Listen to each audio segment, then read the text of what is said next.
네, 안녕하세요. 오늘은 좀 재밌는 이야기를 해볼게요. 지금 보시는 차트는 골드 가격 추이입니다. 이게 국제 금 시세 가격이라고 보시면 돼요.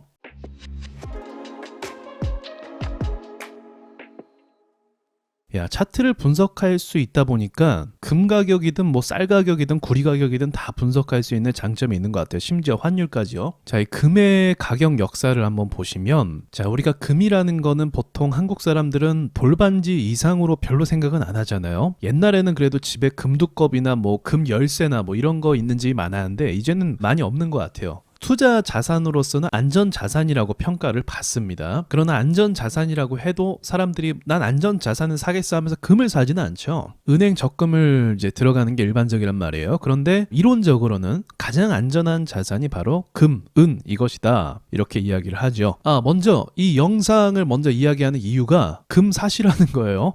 금을 그럼 왜 사야 되는지를 한번 이야기해 볼게요. 우리나라가 한때 금 모으기 운동했을 때가 이제 IMF 당시였죠. 그때 당시에 금 가격이 정말 낮은 가격이었어요. 만약에 지금 가격에서 금 모으기 운동을 한다면 제 생각엔 사람들 안 할 것 같거든요. 왜냐면 가격이 9배 이상이 올랐거든요. 이때 당시 이후로 금 가격이 계속적으로 치솟았습니다. 그리고 2008년도 서브프라임 때 자산 가격이 전체적으로 다 폭락을 했거든요. 근데 금도 안전자산이라고 하면서 같이 폭락을 하게 됐어요. 그리고 나서 달러 공급량이 많아지면서 금값도 같이 올라간 것을 볼 수가 있습니다. 그러니까 금이라는 걸 이해하려면 달러에 대한 이해도가 있어야 되는데, 달러에 대한 신뢰가 올라가면, 그러니까 최근 들어서 국채 금리가 올라가고 미국의 금리를 올려서 달러가 귀해진다. 그러면 금값이 내려가게 돼 있어요. 그런데 반대로 이제 금리가 저금리거나 달러가 너무 많이 풀렸거나 이런 상황에서는 금값이 올라가게 되어 있습니다. 그럼 최근의 흐름을 좀 보자면 마찬가지예요. 금값이 팬데믹 이후로 달러가 굉장히 많이 풀렸기 때문에 급등을 하게 됐었어요. 아마 기억하실 거예요. 그리고 나서 이제 금리를 올린다고 하니까 금값이 떨어지게 된 거예요. 하지만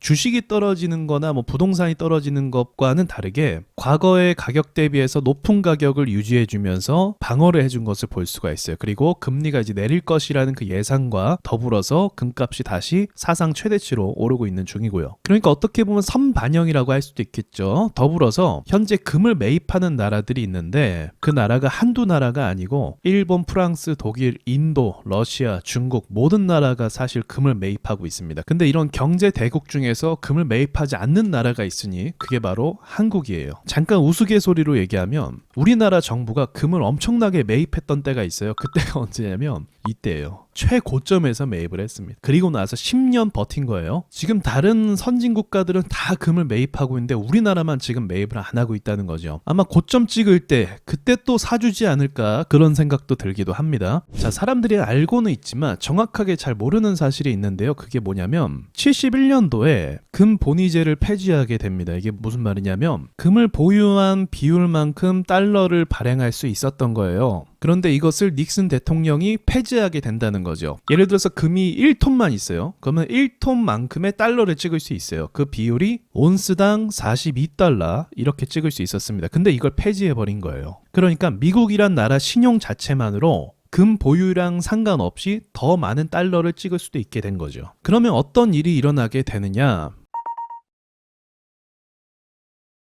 자, 우리나라로 예를 들어볼게요. 우리나라 은행들은 예대율이라는 게 있어요. 그게 뭐냐면 은행도 역시 마찬가지로 보유한 현금 대비해서 대출해 줄 수 있는 비율이라는 게 있습니다. 이 비율을 정부에서 늘려주면 늘려줄수록 은행이 대출을 더 많이 해줄 수가 있는 거예요. 은행이 대출을 많이 해주면 이자를 더 많이 받을 수 있어서 수익이 늘어나겠죠. 그래서 이 비율이 중요한데 이렇게 됨으로써 어떤 일이 발생하냐면 돈이 별로 없어도 아파트를 구매할 수 있게 되는 거예요. 이해가 되시죠? 그러니까 영끌 자체가 할 수 있는 거예요. 그럼 어떤 상황이 발생하게 돼요? 아파트 값이 다 오르게 되면서 경제가 좋아지죠. 왜냐하면 건설업계가 야 아파트가 오르니까 아파트 짓자 하면서 고용도 늘어나고 또 자재도 많이 갖다 쓰고 그리고 일자리도 많이 형성되고 그 일자리 주변에 또 사람들이 살게 되고 하면서 경제가 부양되는 효과가 발생을 해요. 그리고 사람들도 아파트를 가질 수 없었어요. 내가 가지고 있는 현금으로는. 근데 은행 덕분에 아파트를 살 수도 있고 이걸 갚아 나가면서 내 집을 마련할 수도 있게 되는 거죠. 그러면서 자연스럽게 어떤 일이 또 발생해요. 인구가 늘어남에 따라서 아파트를 더 많이 살 거 아니에요. 주택을. 그렇게 되면 다주택자들이 인구가 늘어남에 따라서 여기에 대한 수혜를 자연스럽게 또 볼 수 있게 되는 거예요. 그래서 예대율이라는 게 이 비율을 조정함에 따라서 부동산 시장에 굉장히 큰 영향을 줄 수가 있는 거죠. 이걸 이해하시면 돼요. 그래서 이런 식으로 해서 미국이 달러가 갑자기 많이 발행할 수 있게 되니까 어떻게 돼요? 돈을 많이 빌려줄 수 있게 되는 거예요. 그러면서 전 세계의 경제가 엄청나게 성장할 수 있게 된 거고 우리나라 역시도 그 수혜를 받아서 성장할 수 있게 된 거예요.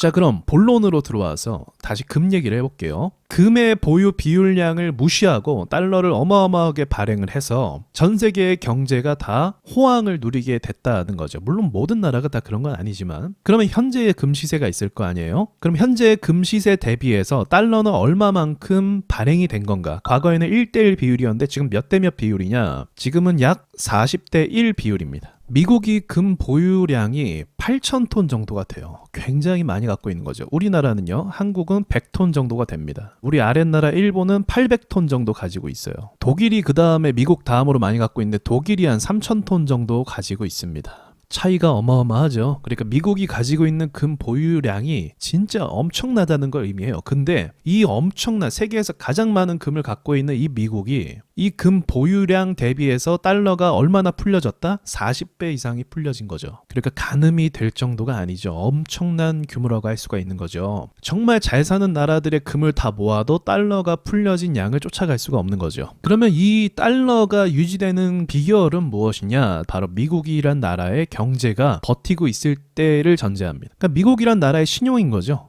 돈은 신용이라고 말씀드린 적이 있죠. 미국 경제가 특별히 무슨 일이 생기지 않는 이상은 뭐 금 보유량 대비 달러를 많이 풀었다고 해도 뭐 특별한 일이 일어나진 않아요. 그러나 분명한 건 미국은 현재 달러를 그렇게 많이 발행을 했지만 그걸 갚을 수 있는 능력이 되지 않아요. 그래서 매년마다 나오는 소식 중에 하나가 여러분도 보셨겠지만 부채 한도 협상을 하죠. 그래서 뭐 미국이 뭐 국가 부도가 나네 마네 뭐 그런 이야기가 돌잖아요. 그러니까 이자도 지금 감당 못하고 있는 거고 원금 갚을 생각은 전혀 못하는 거죠. 그래서 거품에 거품을 쌓아가는 거고 이 차트를 보시면 통화 공급량 차트인데 이 올라가는 이 속도와 가팔라지는 것을 한번 보세요. 이때가 팬데믹 때거든요. 팬데믹 때 엄청나게 돈을 풀었죠. 그래서 정말 위험한 경제를 억지로 부양하고 살렸던 경험이 있어요. 지금 이러한 상황인 거죠. 그런데 제가 봤을 때 저렇게 달러가 많이 풀린 거 대비해서는 금값이 그것을 덜 따라잡았다라고 전 보고 있거든요. 그리고 향후에 여러분께서 어떤 안전자산이나 또는 노후 대책 뭐 이런 걸로 생각하신다고 하면 금이나 은 이런 실물 투자를 하시는 게 아마 더 많은 도움이 되실 겁니다. 그러니까 결론을 말씀드리면 제 말의 요지는 금값이라는 게 안전자산인데 그 안전자산에 비례하는 것이 바로 달러다. 그래서 달러가 강세면 금값이 약세를 보인다. 그런데 전 세계적으로 금을 매입하는 추세를 보이고 있고 그리고 달러의 공급량이 굉장히 더 많아졌는데도 불구하고 금값은 거기에 대해서 그렇게 많이 오른 것이 아니다. 그렇게 말씀을 드릴 수 있겠네요. 그래서 여유가 있으신 분은 금은 뭐 단기 투자가 아니에요. 1, 2년 투자하는 게 아니고 장기적으로 보유를 해야 되는 자산이거든요. 그래서 혹시나 노후를 생각하신다 또는 뭐 이 자산을 포트폴리오를 구성하는 데 있어서 금에 대한 투자를 생각하는 것도 좋을 것 같다. 그 생각 때문에 제가 영상을 만들게 됐습니다. 자, 재미로 봐도 되는 거였고요. 이상 마치도록 하겠습니다.